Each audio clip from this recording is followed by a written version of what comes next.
Alors, les élèves, on va continuer maintenant avec la deuxième séance, avec les autres exercices à la page 101.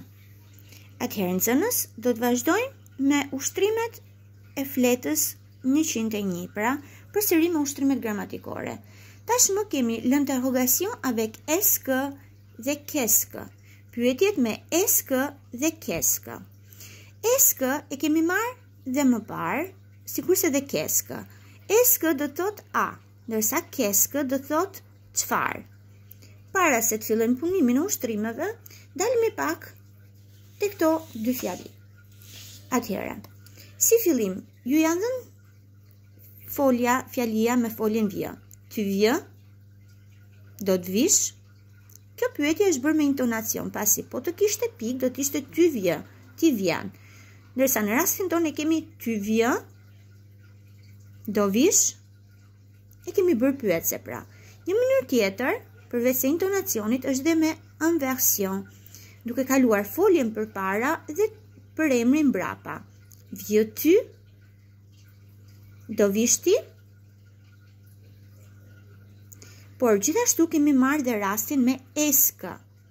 Eske do thot a, dhe vendoset përpara foljes, ty vje, dhe bëjmë pyetje.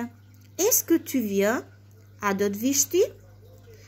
Këto janë tre mënyrat për të bërë një fjali pyetse. Në të treja rastet përgjigjja do të ishte oui ose no.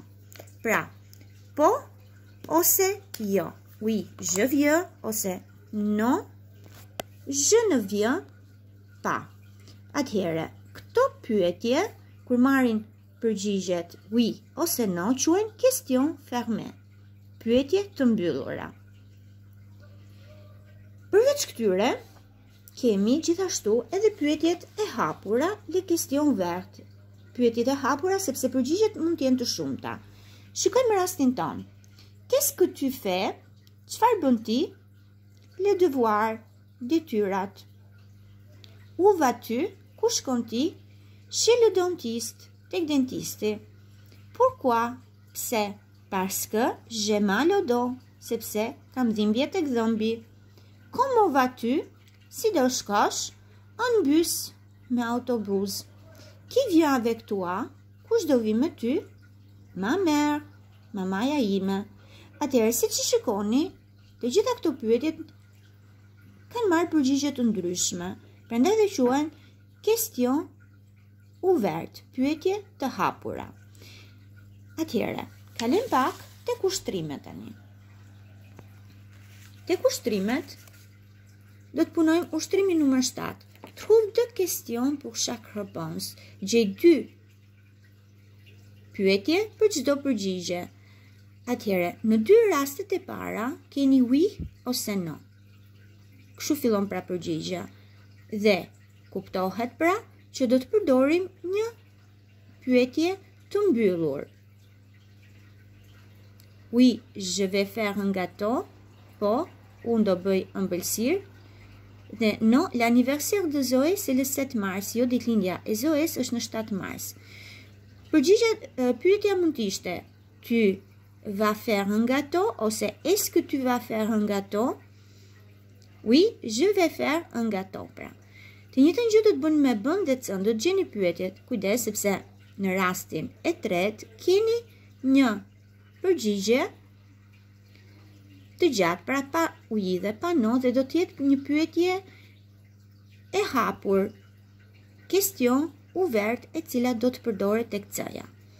Tek ushtrimi numër 8, do të zgjidhni përgjigjet, që në momentin e parë që e keni me est-ce, kuptohet që përgjigja do të jetë me oui ose no, pra do të gjeni përgjigjet oui ose no.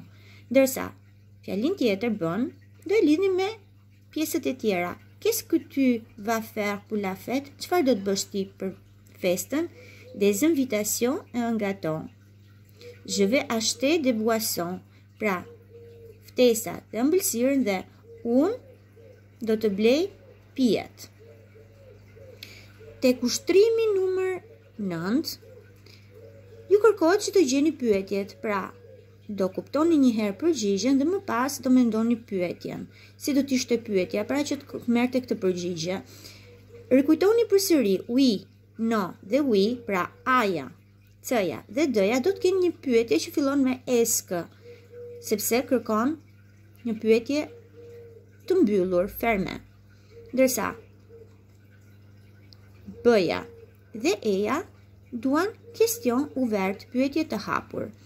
Te kushtrimi numër 10 tani ju kërkohet që të lexoni emailin dhe më pas pyetjet t'i klasifikoni në 2 tabela. Në question fermé apo question ouvert. Atëherë, si fillim, gjeni pyetjet duke i menduar se çfarë përgjigje do të kem dhe më pas, te kushtrimi numër 10, dua për jush që këtë ushtrim ta punoni në fletore, tashmë është nisur, por ju do ta vazhdoni dhe do t'i përgjigjeni pyetjeve që ju ka bërë tek emaili që ju ka ardhur. Pra, Alin ka dërguar një email dhe ju do t'i përgjigjeni pyetjeve të Alinës sipas mendimit tuaj, si të doni juve.